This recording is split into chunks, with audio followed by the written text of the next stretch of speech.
ದೂರುಗಳನ್ನು ದಾಖಲು ಮಾಡಿಲ್ಲ. ಇವತ್ತು ಇದ್ದಕ್ಕಿದ್ದಂಗೆ ಬಜರಂಗ ದಳದ ಮುಖಂಡರುಗಳು ಆ ಹುಡುಗರನ್ನ ಹಲ್ಲೆ ಮಾಡ್ತಾರೆ. ಹಲ್ಲೆ ಮಾಡಿ ಅವರು ಪೊಲೀಸರ ಮುಂದೆ ಹಿಡ್ಕೊಂಡಿರ್ತಾರೆ. ಅವಾಗ ಪೊಲೀಸರು ಎರಡು ಹುಡುಗರು ಮೂಗಲ್ಲಿ ಕಾಲಲ್ಲೆಲ್ಲ ಅವ್ರ ನೇಚರಲ್ಲಿ ವಿಚಾರಣೆ ಮಾಡುವಂಥದ್ದಲ್ಲ, ಫಸ್ಟ್ ಹಾಸ್ಪಿಟ್ಲಿಗೆ ಅಡ್ಮಿಟ್ ಮಾಡಿ ಅವರಿಗೆ ಟ್ರೀಟ್ಮೆಂಟನ್ನು ಮಾಡಿಸ್ಬೇಕು. ಅದೇ ರೀತಿ ಚಿಕ್ಕಮಗಳೂರು ಜಿಲ್ಲೆ ಒಳಗಡೆ ಇತ್ತೀಚೆಗೆ ಈ ಹಿಂದೆ ನೋಡಿ ದನದ ಬಾಲಕನ ಬೆಂಕಿ ಕೊಟ್ಟು ಹಿಂದಿನ ಪೊಲೀಸ್ ಮಾಡಿದ್ದಾರೆ. ನಂತರ ಮಕ್ಕಳಿಗೆ ಕೂಡ ಹಿಡ್ಕೊಂಡು ಹೊಡಿತಿದ್ದಾರೆ. ಇವರನ್ನು ಕೇಳಿದರೆ ಏನೇ ಹೆಚ್ಚು ಕಡಿಮೆ ಆದರೂ ಕೂಡ ಹಿಂದೂ ಮುಸಲ್ಮಾನರು ಬಣ್ಣ ಕಟ್ತಿದ್ದಾರೆ. ಹಿಂದೂ ಆಗಿದ್ದರೂ ಕೂಡ ಆ ಮಹಿಳೆ ಮನೆ ಮೇಲೆ ಕಲ್ಲು ಹಾಕಿದರೆ ಖಂಡಿತವಾಗ್ಲೂ ಕೂಡ ಮುಸಲ್ಮಾನರಾದ್ರೂ ಕೂಡ ಜೈಲಿಗೆ ಹೋಗಬೇಕು.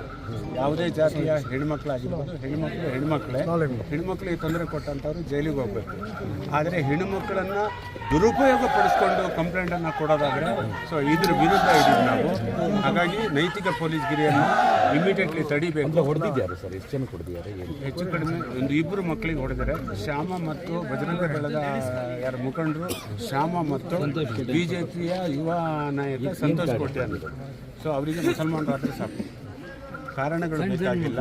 ಸಣ್ಣ ಸಣ್ಣ ಕಾರಣಗಳನ್ನು ಹುಡುಕಿ ಹೊಡಿತಿರುವಂಥದ್ದು ಇಡೀ ದೇಶದಲ್ಲಿ ನಡೀತಿದೆ. ಅದು ಚಿಕ್ಕಮಗಳೂರು ಇತ್ತೀಚೆಗೆ ಸ್ವಲ್ಪ ಜಾಸ್ತಿ ನಡೀತಾ ಇದೆ. ಖಂಡಿತವಾಗ್ಲೂ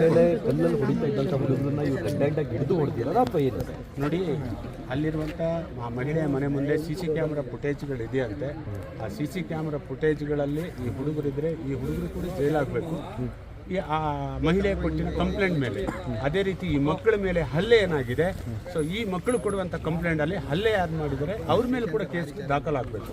ಅದೇ ರೀತಿ ಸ್ಟೇಷನ್ ಒಳಗಡೆ ಪ್ರತಿಭಟನೆಯನ್ನು ಮಾಡಿದರೆ ಯಾವ ರೀತಿ ಅನುಮತಿಯನ್ನು ಪಡ್ಕೊಂಡು ಅವರು ಸ್ಟೇಷನ್ ಒಳಗಡೆ ಮಾಡಿದ್ದಾರೆ ಗೊತ್ತಿಲ್ಲ. ಅದ್ರ ಮೇಲೂ ಕೂಡ ಪೊಲೀಸರು ಸುಮೋಟೋ ಕೇಸನ್ನು ದಾಖಲು ಮಾಡ್ತಾರೆ ನೋಡ್ತೀವಿ. ಇಲ್ಲ ಅಂತ ಹೇಳಿದರೆ ಪೊಲೀಸ್ ಇಲಾಖೆಯ ವಿರುದ್ಧ ನಾಳೆ ದೊಡ್ಡ ಮಟ್ಟದ ಪ್ರತಿಭಟನೆಯನ್ನು ಚಿಕ್ಕಮಗಳೂರಲ್ಲಿ ಮಾಡ್ತೀವಿ. ಬೋಲೋ ಭಾರತ್ ಮಾತಾ ಅಷ್ಟೇ. ಅದು ಹೆಸರಲ್ಲಿ ನೈತಿಕ ಖಂಡಿತ ಮಾಡಕ್ಕೆ ಪೊಲೀಸ್ ಇಲಾಖೆ ಏನು ಪೊಲೀಸ್ ಇಲಾಖೆ ಇದೆ, ಅವ್ರ ಮೇಲೆ ಕಾನೂನು ಕ್ರಮವನ್ನು ತಗೊಳ್ಳಿ, ಖಂಡಿತ ತಗೊಳ್ಳಿ. ನಾನು ಯಾರನ್ನೋ ಇದು ಮಾಡಿದ್ದಾರೆ ಅಂತ ನಾನು ಹಲ್ಲೆ ಮಾಡುವಂಥ ನಾನೇ ಪೊಲೀಸರಿಗೆ ಬರುವಂಥದ್ದು ಸರಿಯಲ್ಲ. ಇದನ್ನು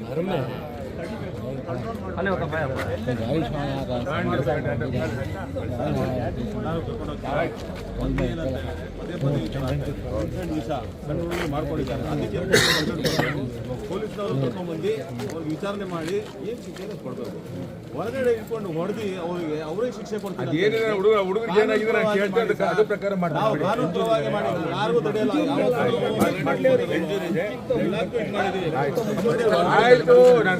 ಮಾಡ್ತೀವಿ ನಾವು ಪೊಲೀಸಿಗೆ ಯಾವತ್ತೂ ಬೆಲೆ ಕೊಟ್ಟು ಮಾಡ್ತೀವಿ. ಆದ್ರೆ ಬೇರೆಯವರು ಹೊಡೆಯೋದು ಅದು ಭಾರಿ ತಪ್ಪು ಸರ್. ಯಾಕಂತ ಹೇಳಿದ್ರೆ ಇದು ಕೋಮಗಲ್ಮೆ ಮಾಡೋ ಕೆಲಸ ಮಾಡ್ತಾ ಇದ್ದಾರೆ. ದಯವಿಟ್ಟು ನಿಮ್ಮ ಕಾನೂನಲ್ಲಿ ಏನು ವ್ಯವಸ್ಥೆ ಇದೆ ಅವ್ರಿಗೆ ತಕ್ಕಾಗಿ ಈ ಪದೇ ಬೀಳ್ತಾ ಇದ್ರೆ